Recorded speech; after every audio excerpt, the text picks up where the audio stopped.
Hurricane Hilary caused a lot of damage across the Coachella Valley, with heavy rainfall leading to severe flooding and destruction.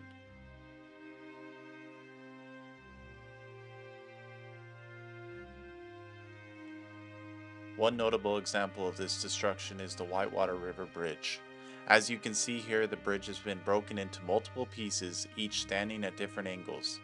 The sheer force of the floodwaters caused this extensive damage.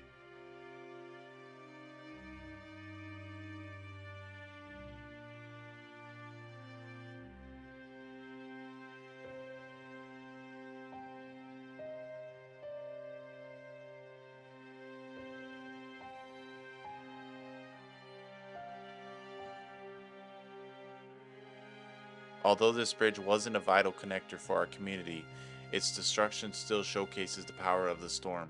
The damage is so severe that no recovery efforts will be undertaken.